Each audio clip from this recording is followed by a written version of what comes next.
आज हम बात कर रहे हैं एक बहुत ही इंपॉर्टेंट टॉपिक के बारे में जिसका कि नाम है मस्कुलर डिस्ट्रॉफी।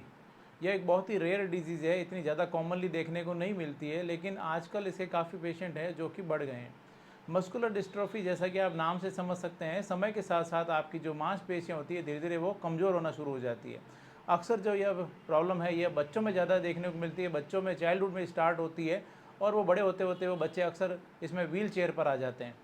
और उस कंडीशन में जब ये मस्कुलर डिस्ट्रॉफी होती है, बच्चों को चलने फिरने में परेशानी आती है, मसल्स के कोऑर्डिनेशन में परेशानी आती है, वो बिना सपोर्ट के खड़े नहीं हो सकते या चल नहीं सकते और अक्सर बच्चे गिर जाते हैं, सीढ़ी नहीं चढ़ पाते हैं, अगर वो बैठ गए हैं तो वापस अपने पैरों पे खड़े नहीं हो पाते हैं या चेयर पे बैठ गए तो वापस उठ नहीं पाते हैं। इस तरह से जो मांसपेशियाँ जो होती है वो धीरे धीरे कमज़ोर होना शुरू हो जाती है और इसी कंडीशन को बोलते हैं मस्कुलर डिस्ट्रॉफी या जिसको बोल सकते हैं हम एमडी। मस्कुलर डिस्ट्रॉफी जो है अक्सर चाइल्डहुड में स्टार्ट हो जाती है और अक्सर जो ये डिजीज़ है ये लड़कों में ज़्यादा कॉमन होती है लड़कियों की तुलना में। मैं जोधपुर से डॉक्टर कुलदीप जहांगीर एक बार फिर से आपका अपने यूट्यूब चैनल में स्वागत करता हूँ। आज की इस वीडियो में बात करेंगे कि मस्कुलर डिस्ट्रॉफी जो है वो क्या होता है, क्या इसके कारण है, क्या इसके लक्षण हैं और इसके साथ साथ ही होम्योपैथी इसमें आपको कैसे मदद कर सकती है, इन सभी बातों के बारे में हम डिस्कस करेंगे।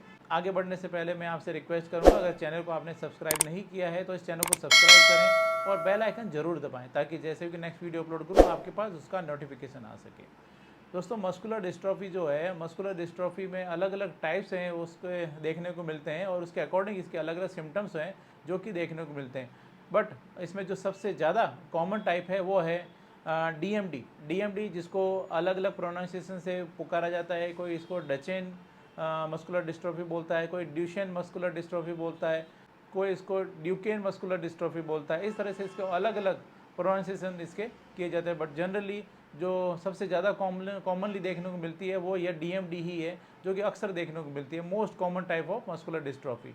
अक्सर जो ये डीएमडी है यह चाइल्डहुड में, अर्ली एज में बच्चों में स्टार्ट हो जाता है और उसके साथ साथ ही बच्चे जब बड़े होते हैं तब तक बच्चे व्हील चेयर पर आ जाते हैं।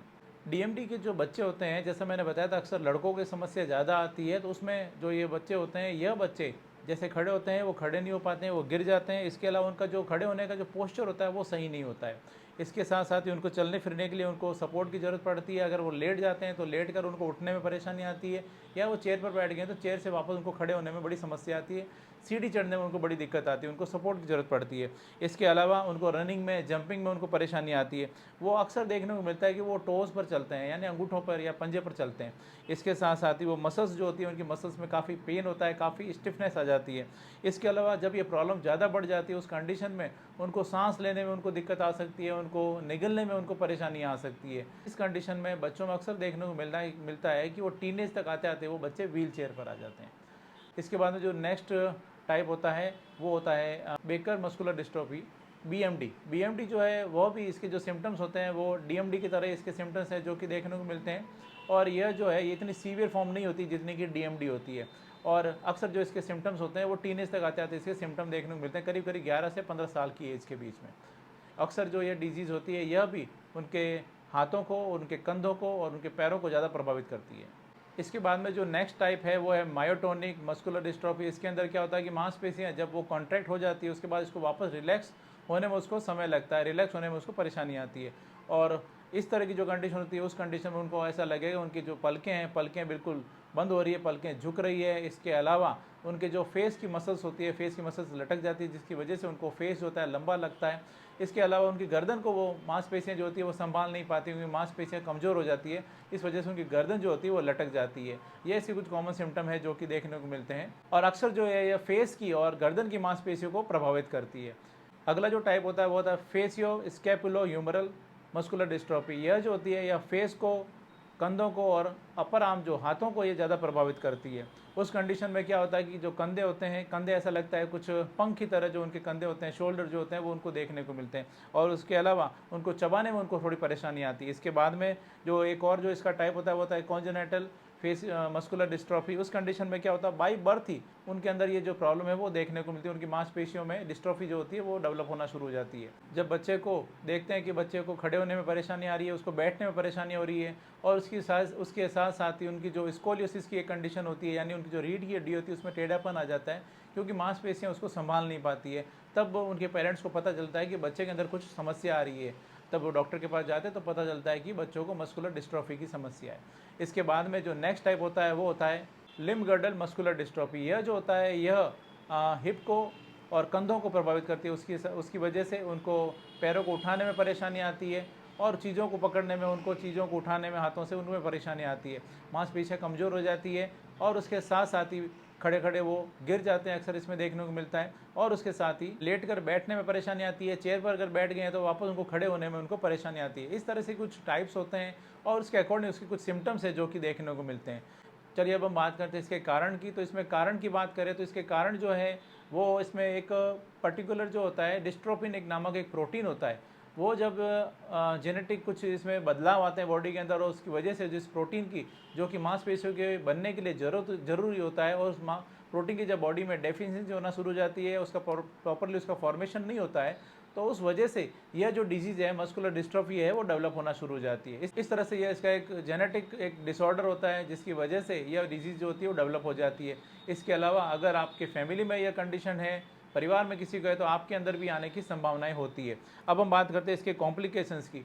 कॉम्प्लिकेशंस की अगर हम बात करें तो इसमें अक्सर जो इस तरह की कंडीशन डेवलप होती है उसमें आपको चलने फिरने में परेशानी आती है, आपको खड़े होने में परेशानी आती है, आपकी बॉडी का पोस्चर जो होता है वो प्रॉपर नहीं होता है और उसके साथ साथ आपकी जो रीढ़ की हड्डी होती है उसमें अंदर टेढ़ापन आ सकता है। इसके अलावा जब मांसपेशियाँ जो होती है, जब वो हार्ट की मांसपेशियाँ प्रॉपरली कमज़ोर हो जाती है तो उस वजह से आपको हार्ट डिजीज़ का खतरा बढ़ जाता है। इसके साथ साथ ही आपको कभी कभी निगलने में आपको परेशानी आ सकती है, आपको चबाने में परेशानी आ सकती है, आपको उसके अलावा सांस लेने में आपको परेशानी आ सकती है, आपकी मांसपेशियाँ और जो टेंडेंस होते हैं वो सिकुड़ जाते हैं और उसकी वजह से ऐसा लगेगा कि आपको बहुत ज़्यादा जो हड्डियाँ होती है हड्डियाँ बहुत ज़्यादा वीक हो गई है। इस तरह से इसके कुछ कॉम्प्लिकेशंस हैं जो कि आपको देखने को मिल सकते हैं। चलिए अब हम बात करते हैं इसके डायग्नोसिस की, इसको कैसे पता लगाएं। तो जब कभी भी आपके अंदर इस तरह के सिम्टम्स आते हैं, जब आप डॉक्टर के पास जाते हैं तो आपका फिजिकल एग्जामिनेशन किया जाता है और उसके साथ साथ ही आपकी पास हिस्ट्री होती है, फैमिली हिस्ट्री होती है, वो देखी जाती है और उसके साथ में उनको डाउट होने पर कुछ ब्लड टेस्ट, एमआरआई और इस तरह से कुछ और टेस्ट जो होते हैं वो जो कि करा के देखे जा सकते हैं, जिसकी सहायता से कंफर्म हो सके कि कहीं आपको मस्कुलर डिस्ट्रॉफी तो नहीं है। अब हम बात करते हैं इसके ट्रीटमेंट पार्ट की। तो जब कभी भी आपको ऐसी समस्या आती है, आपको सिम्टम्स देखने को मिलते हैं, तो अपने न्यूरो फिजिशियन से आपको कांटेक्ट करना चाहिए और अगर वो आपको कोई भी मेडिसिन या कुछ आपको टेस्ट वगैरह या कुछ मेडिसिन वगैरह देते हैं तो आप उनको फॉलो करें। और उसके साथ साथ अगर आप चाहें तो होम्योपैथी भी ले सकते हैं। होम्योपैथी मेडिसिन जो होती है इस तरह की कंडीशन में काफ़ी अच्छे रिजल्ट देती हैं। कई ऐसी मेडिसिन है जिसके कि काफ़ी चमत्कारी रिजल्ट जो होते हैं वो देखने को मिलते हैं। वैसे मस्कुलर डिस्ट्रॉफी में अलग अलग सिम्टम्स होते हैं, हाथों की वीकनेस, पैरों की वीकनेस, गर्दन की वीकनेस, फेस की वीकनेस। उसके अलावा जो भी उसके सिम्टम्स आ रहे हैं उसके अकॉर्डिंग मेडिसिन दी जाती है तो इसमें बेहतर रिजल्ट मिलते हैं। बट अगर हम इन जनरल बात करें जो कि इसमें अच्छा काम करती है तो इसमें कास्टिकम, जेलसीमियम, प्लम्बम मैट, इसके अलावा और भी बहुत सारी मेडिसिन होती है जो कि पेशेंट की कंडीशन के अकॉर्डिंग दी जाती है तो इसमें अच्छे रिजल्ट देखने को मिलते हैं। इसलिए यदि आपके साथ में ऐसी समस्या आ रही है तो नज़दीकी होम्योपैथी डॉक्टर को भी आप चाहें तो कांटेक्ट कर सकते हैं और अपने एलोपैथी के साथ साथ आप होम्योपैथी भी आप ले सकते हैं।